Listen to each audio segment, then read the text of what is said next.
আজকে এরা পিকনিক করছিল আর আমাকে ডাকেনি, ঠিক আছে, চুপি চুপি করে পিকনিক করছে, অথচ আমাকে দিয়ে আবার রান্না করাচ্ছে। একটু মিস্টেক হয়ে গিয়েছিল। বেশি বেশি কাজ করো, চলে যাবে দুদিন পর।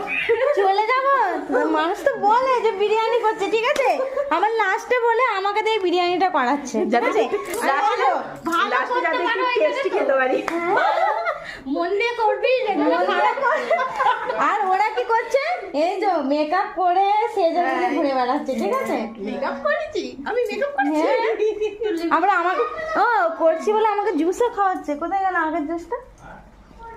এই যে জুস, যাতে মাথাটা গরম না হয়ে যায়, একটু ঠান্ডা একটু যাতে ঠান্ডা মাথায় খায়। খারাপ যেন জানো, মাথায় ঢেলে দিসনি, যেন খারাপ হয় রে, খেয়ে বলবো। এত ভালোবাসা, ও আমাকে খাইয়ে দিচ্ছে।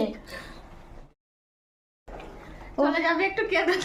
না, ও কাঁদেনি, ঠিক আছে, ও পেঁয়াজ কাটছিল, আর পেঁয়াজ কাটলে তো চোখ দিয়ে জল বেরোয়, আর আমি বলছি কি হলো রে, বলছে তুই চলে যাবি, আমি ওই জন্য কান্না করছি। মনটা খারাপ হয়ে যায়। মিথ্যেবাদী, না আসছি আমি চলে যাবো বলে। মাঝখানে একটু ধর্ণা মারলে হয়। আমি সত্যি কাঁদছিলুম।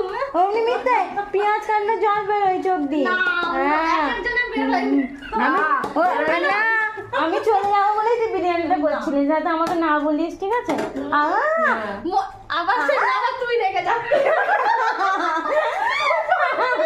আমাকে না বলা করছিলি, আমি যাই বলছি তুই আমাকে বলিসনি কেন, তখন আমি রান্না হয়ে গেছে, ঠিক আছে, না রান্নার জোগাড় হয়ে গেছে, আমার জোগাড়গুলো নিয়ে ঘরে নিয়ে চলে এসেছি। ঠিক করেছিস। তোকে তো আমি বললুম যে করতে হবে না রান্না। জল নেই।